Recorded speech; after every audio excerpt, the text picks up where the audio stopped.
Здравствуйте, сегодня с вами Чебоксарский межрайонный природоохранный прокурор Бородина Ирина Михайловна. И мы поговорим о порядке вырубки зеленых насаждений. Прокуратурой по обращению жителей города Канаша проведена проверка о вырубке зеленых насаждений. Установлены факты рубки по нескольким улицам. Это и Пушкина, Победы, Разина и ряда других. Рубки зеленых насаждений осуществлялись на основании выданных администрацией города Канаша разрешений, то есть согласований по заявке заинтересованных лиц.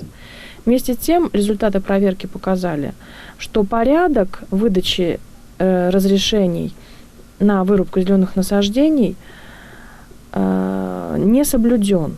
По заявкам давались согласования, однако и разрешалось вырубать, но оформление не произведено было должным образом, в связи с чем прокуратуре внесено представление в адрес администрации города Канаш. Здесь следует отметить, что порядок вырубки зеленых насаждений не определен на федеральном уровне. Установлено, что Гражданским кодексом зеленые насаждения, произрастающие на земельных участках, следуют судьбе земли, кому принадлежит земельный участок. То есть, если собственник земельного участка частное лицо, и оно высаживает зеленые насаждения, соответственно, и когда рубит их, не должно согласовывать это в органе местного самоуправления. Если же земельный участок находится в собственности муниципальной или находится на землях неразграниченной, право собственности государственное, которое не разграничено, тогда за разрешением за вырубкой зеленых насаждений на таком участке заинтересованному лицу необходимо обращаться в администрацию района, либо в орган местного самоуправления администрацию поселения, чей участок находится в муниципальной собственности конкретного поселения. На неразграниченных землях только в администрацию муниципального района, в которой существует определенный порядок выдачи разрешений.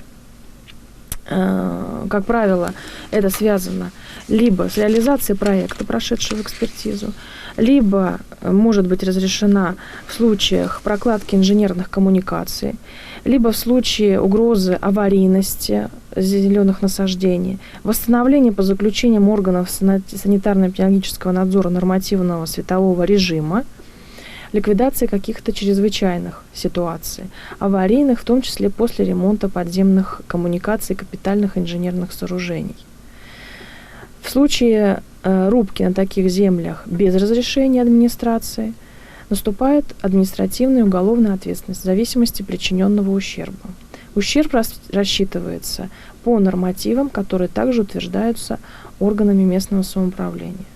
Также земельные участки могут находиться, на которых произрастают зеленые насаждения, и в собственности Чувашской республики, собственности государственной собственности субъекта Российской Федерации, на территории которой действует постановление Кабинета министров, устанавливающее порядок и особенности компенсации денежных сумм за вырубку зеленых насаждений в определенных случаях.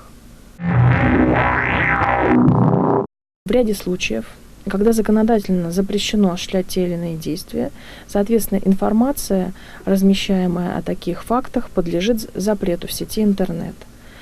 Так, например, Чебоксарская природоохранная прокуратура проанализировала сайты на сети интернет и выявила, что в ряде случаев размещается информация о запретном орудии рыбалки, рыбного лова, о применении электроудочек.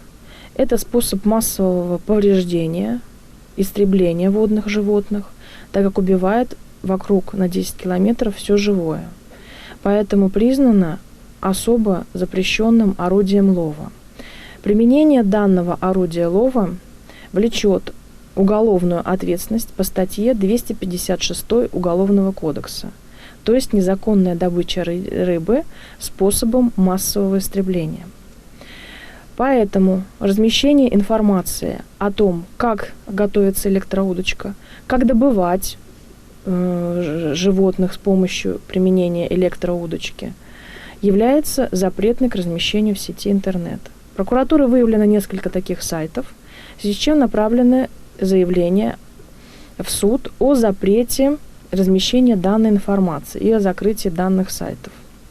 По результатам рассмотрения исковых заявлений данные сайты судом признаны запрещенными, в связи с чем направлено уже судебное решение в территориальный отдел Роскомнадзора для блокировки данных сайтов. По 5 таким исковым заявлениям приняты соответствующие меры, и размещение информации на данных сайтах заблокировано. О нанесении зон с особыми условиями на документы территориального планирования.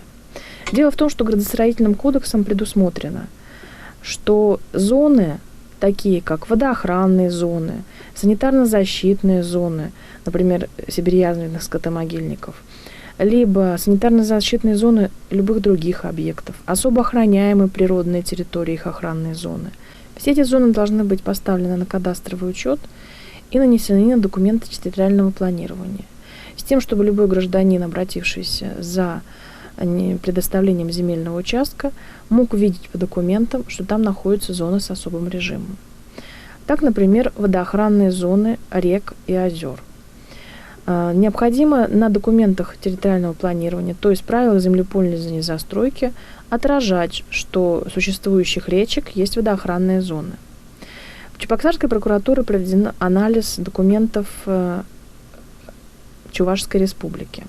В итоге установлено, что в Ядринском районе в 10 поселениях в правилах землепользования и застройки при наличии протекания речек водоохранные зоны не отражены.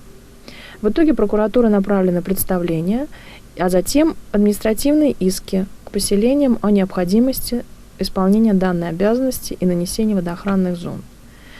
Так, например, в Николаевском сельском поселении не содержались сведения о водоохранных зонах рек Харшевашка, Выла, которые протекали по территории поселения данного.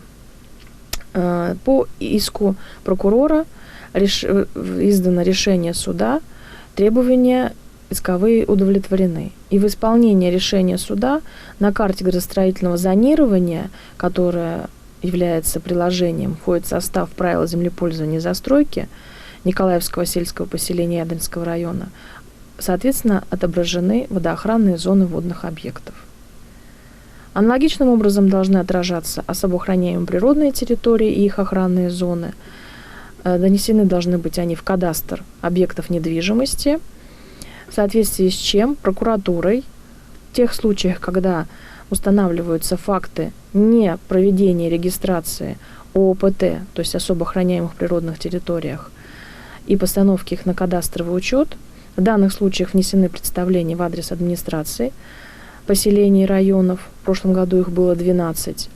И в этом году состоялись 2 решения суда по 2 районам, в соответствии с которыми администрации, например, Марь-Посадского района, обязаны провести межевание и поставить на учет особо охраняемые природные территории, существующие на территории района. При этом следует помнить и знать, что постановка на учет кадастровый возложена является обязанностью того, кто создал эту особо охраняемую природную территорию. То есть в данном случае созданы они были решениями администрации районов, соответственно, и обязанность по постановке их на кадастровый учет возложена на администрацию района. Прокуратурой проведена проверка в отношении администрации Цивильского городского поселения и установлено, что на земельном участке, находящемся в собственности поселения, находится обособленный водный объект, однако данные в Государственном водном реестре о нем отсутствуют. С целью устранения нарушений внесено представление. В исполнении данного представления администрации проведена сбор документации и направлена в территориальный орган Федерального агентства водных ресурсов сведения для внесения в Государственный водный реестр. В настоящее время объект поставлен в водный реестр, и, соответственно, можно уже издавать административный регламент, порядок по предоставлению его в пользование. Аналогичную работу необходимо проводить всем муниципальным образованиям, в собственности которых находятся водные объекты. Пруд, обводненный водный карьер, а также земельный участок, в границах которых расположены данные пруд, обводненный карьер, являются собственностью поселений, на территории которых они находятся, если земельный участок не предоставлен и не является собственностью Российской Федерации, субъектов Российской Федерации, других муниципальных районов, граждан, юридических лиц. Право собственности возникает в силу прямого указания федерального законодательства и не зависит от наличия регистрации данного права в соответствии с действующим законодательством. Полномочия собственника реализуются городским округом, городским поселением, муниципальным районом, в том числе в случаях, когда земельные участки, в границах которых расположен пруд-обводненный карьер, являются собственностью сельских поселений. В указанных целях необходимо определить соответствие водного объекта признакам поверхностного водного объекта водоему, то есть пруд или обводненный карьер, и отсутствие гидравлической связи с другими водными объектами, то есть с федеральными водными объектами. Для этого необходимо запросить в Министерстве природы Чувашии о наличии гидравлической связи водного объекта с другими водными объектами, в отделе водных ресурсов о регистрации данного водного объекта, в отделе по Чувашской республике филиала Главрыбвод о рыбохозяйственной характеристике этого водного объекта, в Чувашском ЦГМС данные о наблюдении на водном объекте и в управлении Росреестра информацию о правообладателе земельного участка, на котором расположен водный объект. После установления факта обособленности водного объекта и при отсутствии сведений о водном объекте в Государственном водном реестре администрация органа местного самоуправления, собственника земельного участка, на котором расположен водный объект, должны быть представлены сведения о данном водном объекте для внесения в Государственный водный реестр. Данный порядок установлен Минприроды России 21 августа 2007 года, номер 214. И, соответственно, если в соответствии с статьей 8 Водного кодекса пруд, обводненный карьер могут отчуждаться в соответствии с гражданским законодательством и земельным законодательством, не допускается отчуждение таких водных объектов без отчуждения земельных участков, в которых расположен пруд. Данные земельные участки разделу не подлежат, если в таком случае требуется раздел пруда или обводненного карьера.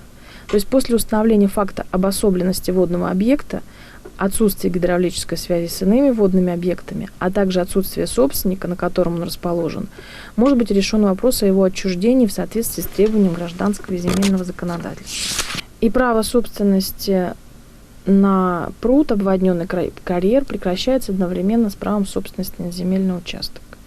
Таким образом, муниципальным образованием нужно проводить соответствующие работы по постановке на учет в Государственный водный реестр обособленных прудов и обводненных карьеров.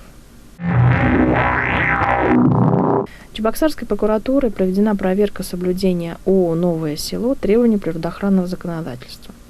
И было установлено, что данное общество эксплуатирует очистные сооружения в деревне Большие Карачуры. Однако объект, оказывающий негативное воздействие на окружающую среду, на государственный учет не был поставлен. С целью устранения нарушений обществу внесено представление, в исполнении которого эксплуатируемые очистные сооружения поставлены на соответствующий учет. В настоящее время законодательство об охране окружающей среды поменялось. Закон, а именно статья 69.2 об охране окружающей среды, требует, чтобы объекты, оказывающие негативное воздействие, ставились на государственный учет юридическими лицами и индивидуальными предпринимателями, которые соответствующую осуществляют деятельность. Постановка на учет осуществляется на основании заявки юридического лица индивидуального предпринимателя не позднее в течение 6 месяцев со дня эксплуатации указанных объектов, в соответствии с чем предусмотрена административная ответственность по статье 8.46 Кодекса административных правонарушений. По результатам государственного учета объекту присваивается определенная категория негативного воздействия. Здесь как раз смысл имеется в том, чтобы в зависимости от категории законодатель у нас с 1 января 2019 года ввел определенный перечень разрешительной документации. И, например, предприятия, относящиеся к 4 категории, вообще не получают и не требуется от них никакой разрешительной документации. Расчет нормативов выбросов и сбросов от них не требуется. Это, например, какие-то мелкие киоски, детские садики и так далее. У нас категория устанавливается 1, 2, 3. И вот первая категория – это самая опасная. Вторая уже менее, и третья – те, которые необходимо, которым получать какую-либо документацию. Например, для первой категории это крупные предприятия, осуществляющие значительные выбросы, например, такие как химпром.